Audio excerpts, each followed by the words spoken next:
ಬರಿಮಾರ್ ಎಂಬಲ್ಲಿ ಶಾಲಾ ವಾಹನದ ಮೇಲೆ ಮರ ಬಿದ್ದು ವಿದ್ಯಾರ್ಥಿ ಮೃತಪಟ್ಟು ಹಲವು ಮಕ್ಕಳು ಗಾಯಗೊಂಡ ಘಟನೆಗೆ ಸಂಬಂಧಿಸಿದಂತೆ ಕಲ್ಲಡ್ಕದ ಶ್ರೀರಾಮ ವಿದ್ಯಾ ಕೇಂದ್ರದ ಆಡಳಿತ ಮಂಡಳಿ ಮುಖ್ಯಸ್ಥರು ಹಾಗೂ ಇತರರ ವಿರುದ್ಧ ಬಂಟ್ವಾಳ ಗ್ರಾಮಾಂತರ ಪೊಲೀಸ್ ಠಾಣೆಯಲ್ಲಿ ಪ್ರಕರಣ ದಾಖಲಾಗಿದೆ.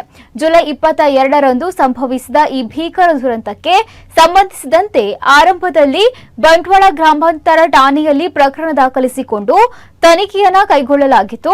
ಪ್ರಕರಣದ ತನಿಖೆಯನ್ನ ಮುಂದುವರಿಸಿದ ಪೊಲೀಸರು ಪ್ರಾದೇಶಿಕ ಸಾರಿಗೆ ಅಧಿಕಾರಿಗಳಿಂದ ಸದರಿ ಶಾಲಾ ವಾಹನದ ದಾಖಲೆ ಪತ್ರಗಳ ಮಾನ್ಯತೆಯ ಕುರಿತು ಅಧಿಕೃತ ವರದಿ ಪಡೆದಿದ್ದಾರೆ. ಈ ವೇಳೆ ಘಟನೆ ಸಂಭವಿಸಿದ ಸಮಯದಲ್ಲಿ ವಾಹನದ ವಿಮಾ ಪತ್ರ ಹಾಗೂ ಅರ್ಹತಾ ಪತ್ರ ಎರಡೂ ಚಾಲ್ತಿಯಲ್ಲಿರಲಿಲ್ಲ ಎಂಬ ಆಘಾತಕಾರಿ ಸತ್ಯ ಬೆಳಕಿಗೆ ಬಂದಿದೆ. ಅಷ್ಟೇ ಅಲ್ಲದೆ ಈ ಶಾಲಾ ವಾಹನವನ್ನು ಶ್ರೀರಾಮ ವಿದ್ಯಾ ಕೇಂದ್ರದ ಹೆಸರಿನಲ್ಲಿ ನೋಂದಾಯಿಸದೆ ಬೇರೆಯದ್ದೇ ಟ್ರಸ್ಟ್ ಒಂದರ ಮಾಲೀಕತ್ವದಲ್ಲಿ ಇರಿಸಲಾಗಿತ್ತು ಎಂಬುದು ತನಿಖೆಯ ವೇಳೆ ಪತ್ತೆಯಾಗಿದೆ. ಅಗತ್ಯ ಕಾನೂನು ದಾಖಲೆಗಳನ್ನು ಹೊಂದಿರದ ಹಾಗೂ ವಿದ್ಯಾರ್ಥಿಗಳ ಜೀವಕ್ಕೆ ಅಪಾಯವನ್ನುಂಟು ಮಾಡುವಂತಹ ವಾಹನವನ್ನು ಸಾರ್ವಜನಿಕ ರಸ್ತೆಯಲ್ಲಿ ಬೇಜವಾಬ್ದಾರಿಯಿಂದ ಚಲಾಯಿಸಲು ಕಾರಣರಾದ ಹಿನ್ನೆಲೆಯಲ್ಲಿ ಈ ಕ್ರಮ ಕೈಗೊಳ್ಳಲಾಗಿದೆ. ಕಲ್ಲಡ್ಕದ ಶ್ರೀರಾಮ ವಿದ್ಯಾ ಕೇಂದ್ರದ ಆಡಳಿತ ಮಂಡಳಿ ಮುಖ್ಯಸ್ಥರು ಹಾಗೂ ಇತರರ ವಿರುದ್ಧ ಎಫ್ಐಆರ್ ದಾಖಲಿಸಿಕೊಂಡು ಪೊಲೀಸರು ತನಿಖೆ ಚುರುಕುಗೊಳಿಸಿದ್ದಾರೆ.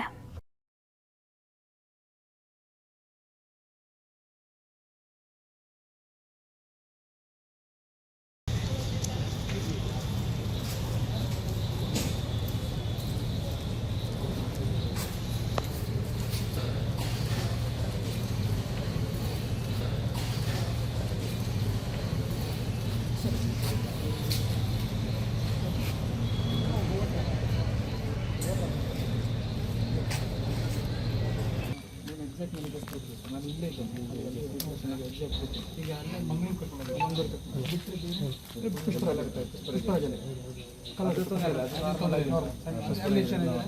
ನನ್ನ ಗಾಡಿಯಲ್ಲಿ ಹಾಕೊಂಡು ಒಟ್ಟು 3 ಮಕ್ಕಳಿಗೆ ಆಯ್ತಾ? 3 ಮಕ್ಕಳು ಒಟ್ಟು 3 ಮಕ್ಕಳು ಅದರಲ್ಲಿ ಒಂದು ಮಗು 2 ಮಕ್ಕಳು